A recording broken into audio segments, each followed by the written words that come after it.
Hello, today we will solve a question from the TOEFL reading section, focusing on the read a social media post question type.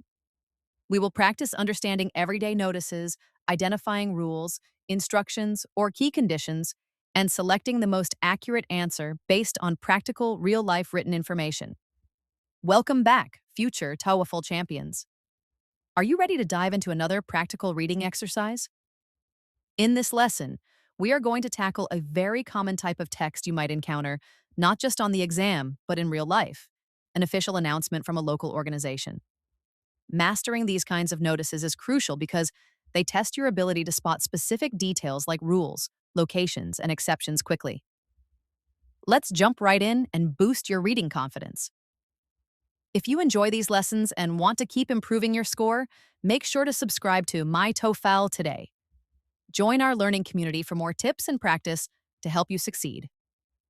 Pine Ridge Parks Department. Let's start by looking at the title of this post, Pine Ridge Parks Department.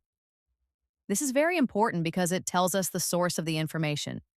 The phrase Parks Department indicates that this is an official announcement from the local government body responsible for managing public parks. Knowing this sets the context immediately. We should expect information about park rules, facilities, or community updates.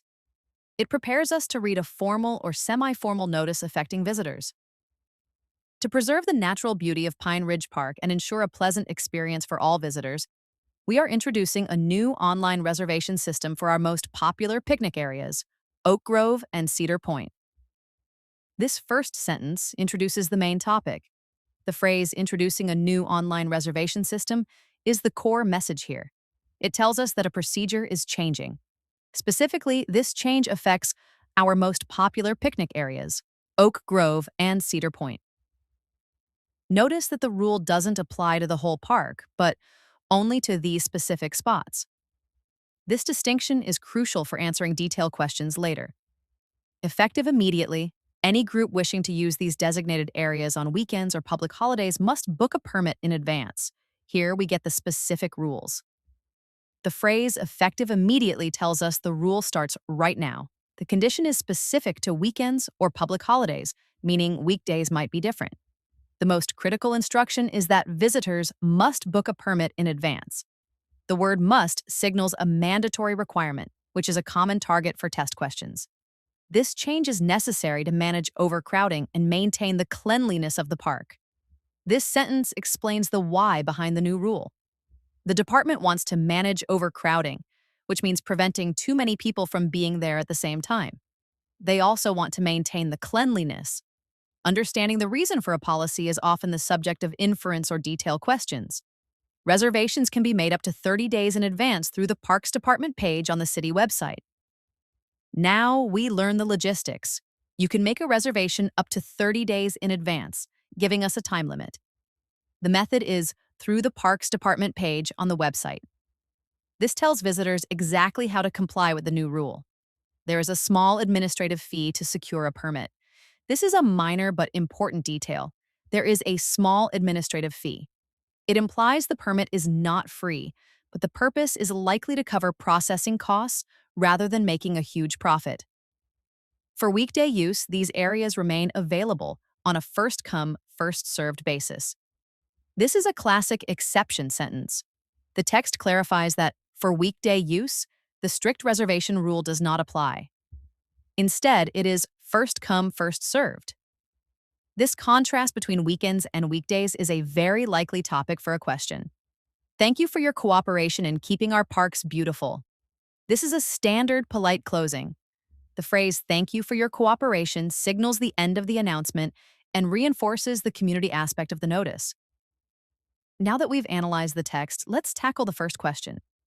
This question asks about the general purpose of the announcement. What is this announcement primarily about?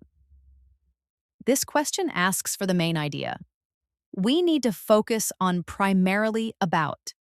We should look for the option that summarizes the most important information, which is usually found in the beginning of the text. In the first sentence, we read that they are introducing a new online reservation system. This sets the theme for the whole post. Let's take a closer look at option A, a new rule for using specific park facilities.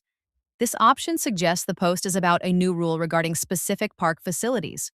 This aligns perfectly with the text, which mentions introducing a new online reservation system for Oak Grove and Cedar Point. The reservation requirement is indeed a rule. This looks like a very strong candidate. Correct. Now let's take a closer look at option B, the complete closure of a public park for renovations. This option claims there is a complete closure. However, the text says the areas are available if you book a permit or come on a weekday. There is no mention of closing the park entirely or doing renovations. Therefore, this is incorrect. Incorrect. Now let's take a closer look at option C, an invitation to a community picnic event. This option suggests the post is an invitation to a specific event. While the text mentions picnic areas, it is discussing a system for reserving them, not inviting people to a specific party or gathering organized by the city. Thus, this is incorrect. Incorrect. Now let's take a closer look at option D, a request for volunteers to help with park cleanup.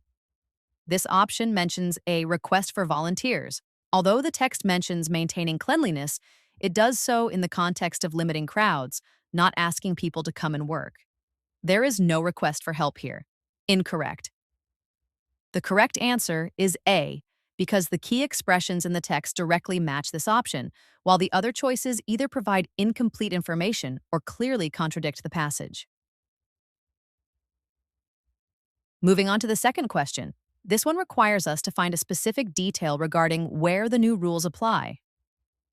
Which locations in the park does the new system apply to? This question is a detailed question asking about which locations. We need to scan the text for names of places or specific areas. The text explicitly lists the areas affected by the new reservation system in the first sentence, Oak Grove and Cedar Point. Let's take a closer look at option A, the children's playground and the sports fields. This option lists the children's playground and sports fields. These specific locations are never mentioned in the text. The announcement is strictly about picnic areas, so this is incorrect. Incorrect. Now let's take a closer look at option B, all of the hiking trails. This option suggests the rule applies to all of the hiking trails. Again, scanning the text reveals no mention of hiking trails. The rule is for specific picnic spots only, therefore this is incorrect. Incorrect. Now let's take a closer look at option C, only the 2 specified picnicking spots. This option says the system applies to only the 2 specified picnicking spots. This matches the text perfectly, as the announcement names exactly 2 places, Oak Grove and Cedar Point. This is the correct detail, correct. Now let's take a closer look at option D, the visitor center and parking lots. This option refers to the visitor center and parking lots. Just like the other incorrect options, these locations are not found in the text.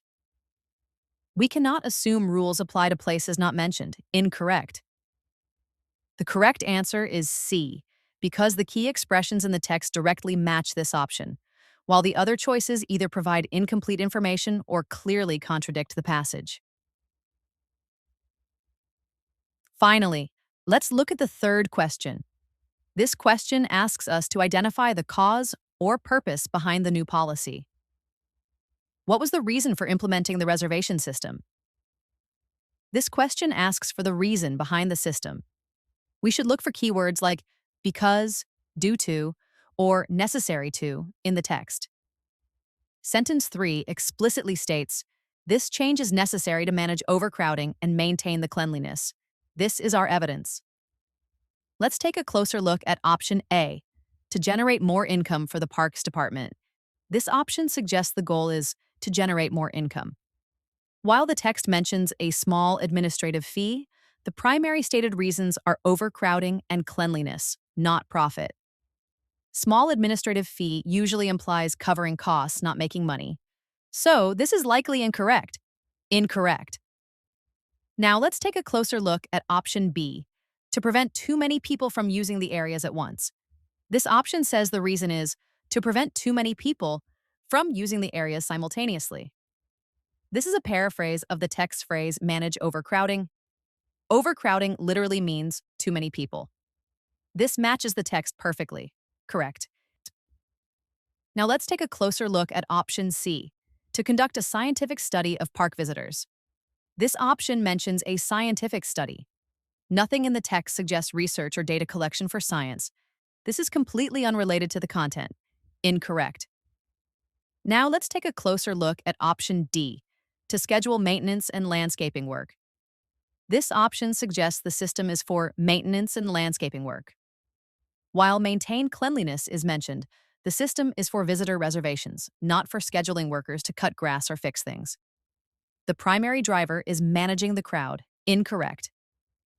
The correct answer is B, because the key expressions in the text directly match this option, while the other choices either provide incomplete information or clearly contradict the passage. Now let's take a closer look at option C, to conduct a scientific study of park visitors. This option mentions a scientific study. Nothing in the text suggests research or data collection for science. This is completely unrelated to the content. Incorrect. Now let's take a closer look at option D, to schedule maintenance and landscaping work. This option suggests the system is for maintenance and landscaping work. While maintain cleanliness is mentioned, the system is for visitor reservations, not for scheduling workers to cut grass or fix things. The primary driver is managing the crowd. Incorrect. The correct answer is B, because the key expressions in the text directly match this option, while the other choices either provide incomplete information or clearly contradict the passage.